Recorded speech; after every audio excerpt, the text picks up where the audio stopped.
You've seen it happen. A group of people all trying to be the smartest in the room. They compete to sound confident, to speak louder, to win subtle battles of intellect. And then, there's one person who doesn't play the game. They're quiet. They don't try to sound impressive. In fact, they almost seem foolish. But something about them unsettles you, not because they're weak, but because they're free. And in a world built on performance, not needing to prove anything is dangerous. We're taught that power comes from asserting yourself, proving your intelligence, showing your worth. But what if that's the trap? What if not needing to prove anything is what gives you real power? This is not a video about pretending to be stupid. It's about a forgotten strategy, one so subtle, so paradoxical, that most people miss it entirely. Because Schopenhauer believed the greatest minds don't try to be impressive. They disappear into the background and quietly win everything that matters. And if you've ever felt like staying silent was smarter than being heard, watch this till the end. You're about to understand why. There's a specific kind of fatigue that no one talks about. It's not the tiredness that comes from working hard. It's the kind that comes from always performing, always managing how you're perceived, always trying to sound like you know what you're talking about, always afraid that if you don't speak up, you'll disappear. It's subtle, but it wears you down, and this pattern runs deep. Most people learned it early. As children, we figured out quickly which behaviors earned praise and which brought silence or shame. We learned to say the clever thing, to raise our hands with the right answer, to impress the adults in the room. Not because it felt true, but because it made us feel safe. That impulse never left. It just got more polished. Now, it shows up in meetings, in conversations, on first dates, on social media. We adjust ourselves, subtly and constantly, trying to sound more competent, more impressive, more worthy of attention. And beneath it all is one question we're still trying to answer. Do I matter if I don't perform? But what if being underestimated isn't a weakness?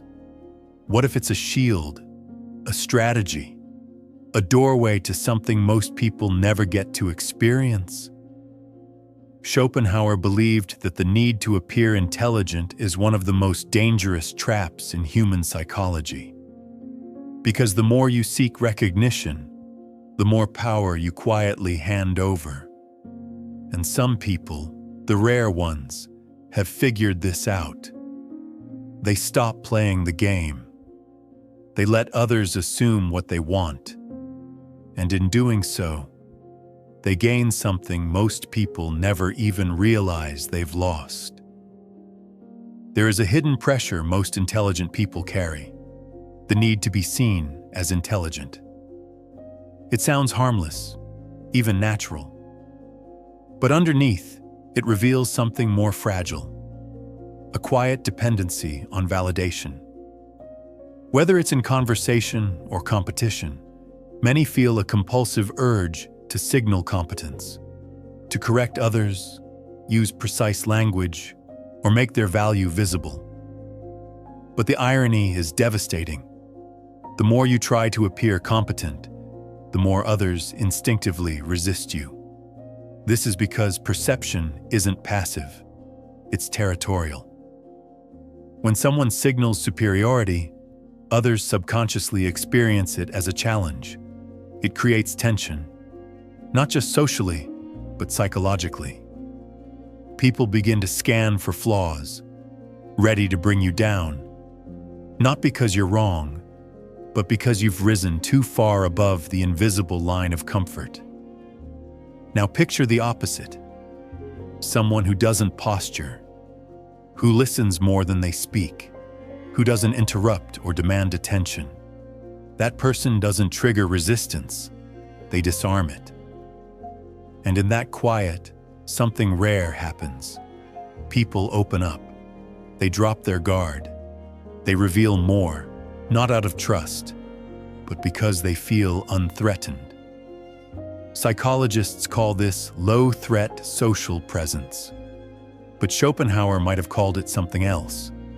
Wisdom in disguise.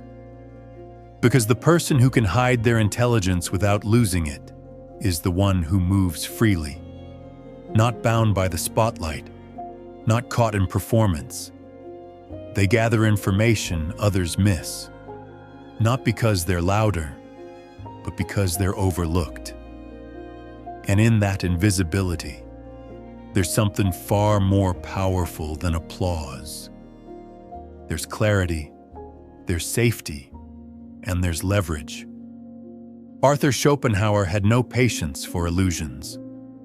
While others tried to paint human nature in hopeful tones, he chose to expose it, raw, uncomfortable, and unfiltered. He believed much of society is a hall of mirrors, people reflecting their own anxieties, performing intelligence not to understand the world, but to outshine one another within it. And the more invested we are in the performance, the less capable we become of actual insight. That's why he admired those who didn't need to prove anything. The ones who moved quietly, not because they lacked strength, but because they knew exactly when to use it. They weren't fixated on appearances.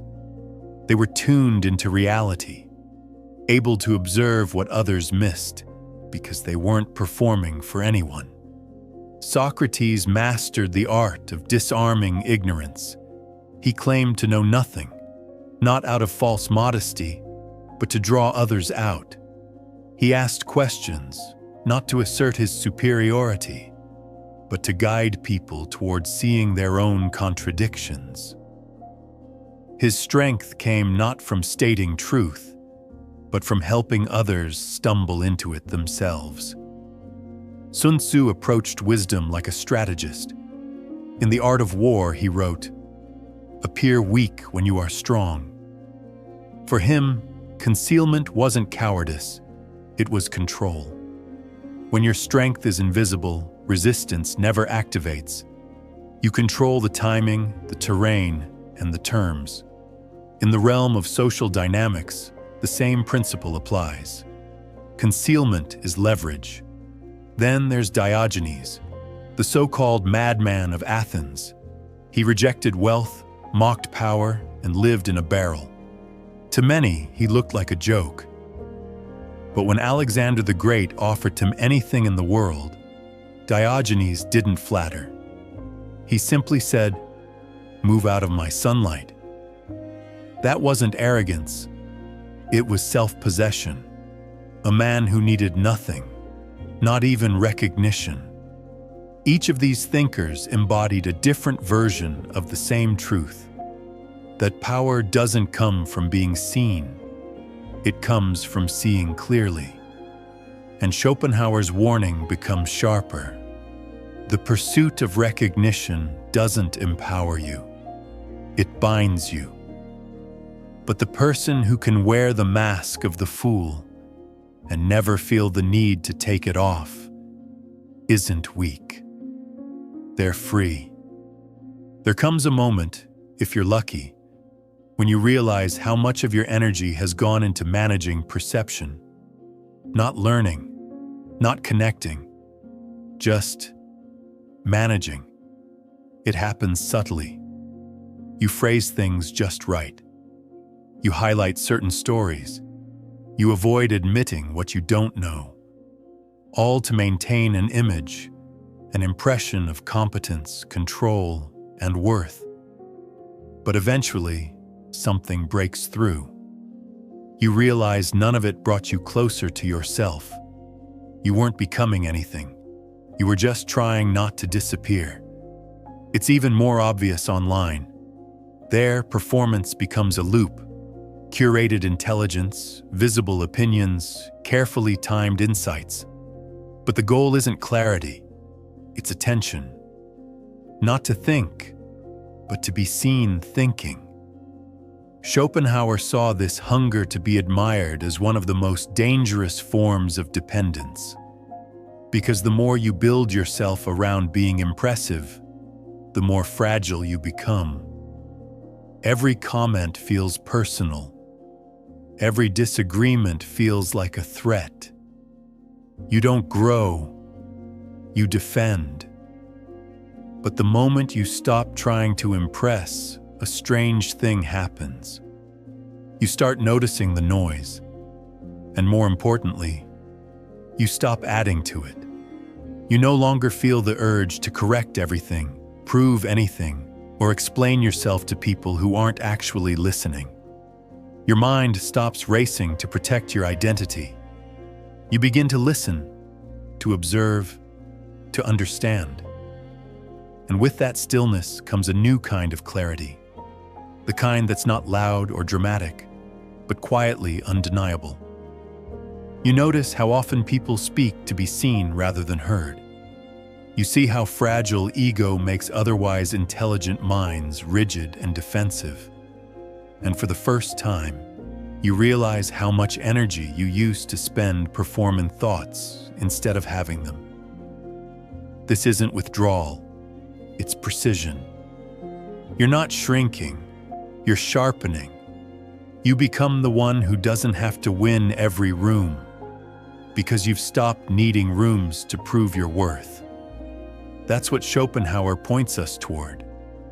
You don't rise by dominating attention. You rise by no longer needing it.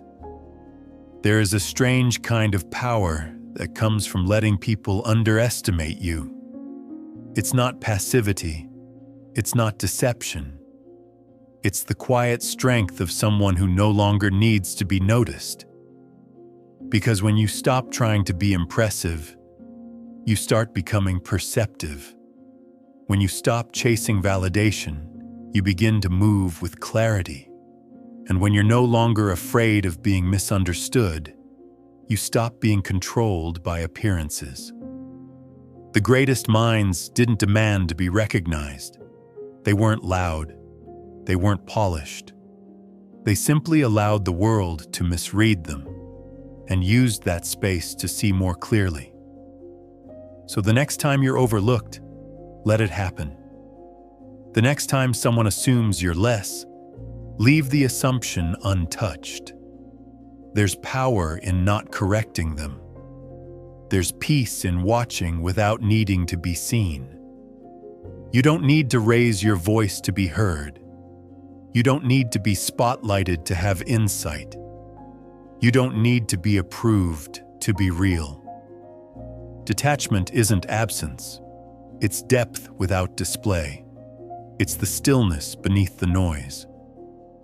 Think of the fool not as someone beneath the world, but as someone who's finally stepped outside it, unburdened by image, unafraid of misunderstanding, free to observe, question, and move lightly. There's a story about a man who walked into a hall filled with scholars debating loudly. He didn't speak. He didn't argue. He just sat near the window and listened. Hours later, someone turned to him and said, "You never shared your view." And he replied, "I came here to understand, not to be understood." That's the wisdom of the fool, the one who lets others fight to be seen, while quietly seeing everything that matters. Because in a world obsessed with being impressive, the one who no longer plays the game just might be the only one who's truly awake. If this resonated with you, like, share, and subscribe to The Existential Edge for more videos like this.